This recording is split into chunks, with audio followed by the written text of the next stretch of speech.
మహాత్మా గాంధీ జాతీయ గ్రామీణ ఉపాధి హామీ పథకంను రద్దు చేయడంపై రచ్చ నడుస్తోంది.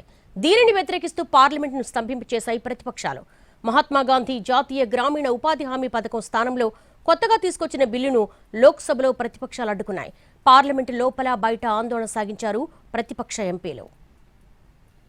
మహాత్మా గాంధీ జాతీయ గ్రామీణ ఉపాధి హామీ పథకం చట్టాన్ని రద్దు చేసి దాని స్థానంలో కేంద్రం కొత్త చట్టాన్ని తీసుకొస్తోంది. అందుకు సంబంధించిన వికసిత్ భారత్ రోజ్గార్ ఆజీవికా హామీ మిషన్ గ్రామీణ్ బిల్లును మంత్రి శివరాజ్ సింగ్ చౌహాన్ లోక్సభలో ప్రవేశపెట్టారు. ఈ బిల్లును ప్రతిపక్షాలు తీవ్రంగా వ్యతిరేకించాయి. కాంగ్రెస్ ఎంపీ ప్రియాంక గాంధీ కేంద్రంపై విమర్శలు గుప్పించారు. ఇది గ్రామీణ ఉపాధి హామీ పథకం చట్టాన్ని బలహీనపరచడమేనని ఆరోపించారు.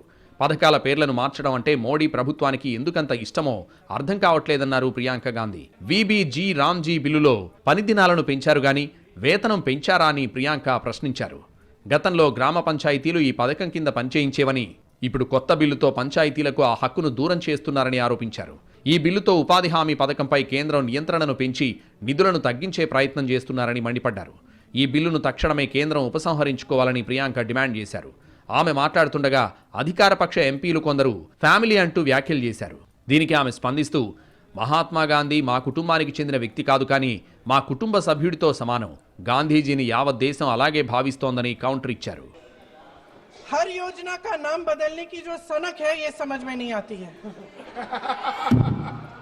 सर जब ये किया जाता है तो सरकार केंद्र को पैसे खर्चने पड़ते हैं बिना इस सदन की सलाह लिए। इस तरह से जल्दी में विधेयक को पास नहीं होना चाहिए। सर ये विधेयक वापस लिया जाना चाहिए। इसके बदले में सरकार को एक नया विधेयक पेश करना चाहिए। खत्म करूं। महात्मा गांधी जी मेरे परिवार के नहीं थे, लेकिन मेरे परिवार जैसे ही हैं और इस पूरे देश की यही भावना है सर। सर इस पूरे देश की यही भावना है कि गहन जांच पड़ताल और व्यापक चर्चा के लिए इसे कम से कम स्थायी समिति के पास भेजा जाना चाहिए और कोई विधेयक किसी की निजी महत्वाकांक्षा, सनक और पूर्वाग्रहों के आधार पर न तो पेश होना चाहिए और न ही पास होना चाहिए.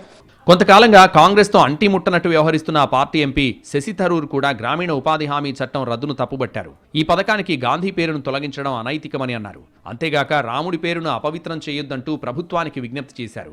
గాంధీజీ కలలుగన్న రామరాజ్యం ఒక రాజకీయ ప్రాజెక్టు కాదని స్పష్టం చేశారు. గ్రామ స్వరాజ్యం ద్వారా సామాజిక ఆర్థిక సాధికారతను సాధించడమని చెప్పారు. But this is not just an administrative tweak, sir.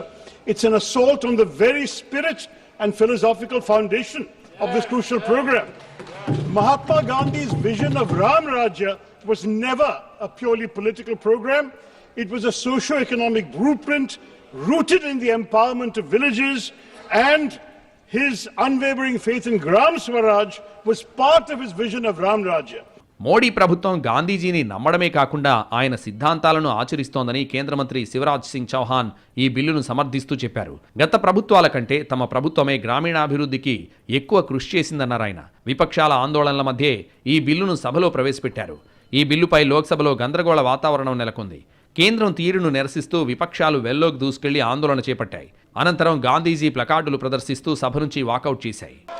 Congress तो यूपीए तो केवल मनरेगा लेके आई थी, लेकिन 2,13,220 करोड़ रुपया यूपीए की सरकार ने मनरेगा पर खर्च किए थे। हमने 8,53,810 करोड़ रुपया गरीबों के कल्याण के लिए खर्च किए और इस योजना को और मजबूत करने की कोशिश की. కేంద్ర ప్రభుత్వ తీరును తప్పుబట్టారు లోక్సభ ప్రతిపక్ష నేత రాహుల్ గాంధీ. ప్రధాని మోడీకి 2 విషయాలు బొత్తిగా నచ్చవన్నారు. వాటికి ఒకటి మహాత్మా గాంధీ పేరు కాగా రెండోది పేదల హక్కులు అంటూ ఎక్స్లో పోస్ట్ చేశారు రాహుల్. రోజ్గార్ ఆజీవికా మిషన్ బిల్లును అడ్డుకుంటామని స్పష్టం చేశారు రాహుల్. ఉపాధి హామీ పథకం గాంధీజీ గ్రామ స్వరాజ్యం ఆలోచనలకు ప్రతిరూపం అన్నారు ఆయన. గ్రామీణులకు ఈ పథకం ఆశాదీపం అన్నారు రాహుల్ గాంధీ. పార్లమెంట్ బయట కూడా ప్రతిపక్ష ఎంపీలు ఆందోళన చేశారు. మహాత్మా గాంధీ ఫోటోలు చేతబట్టుకుని మోడీ ప్రభుత్వానికి వ్యతిరేకంగా నినాదాలు చేశారు. వీబీజీ రామ్జీ బిల్లును ఉపసంహరించుకోవాలని డిమాండ్ చేశారు.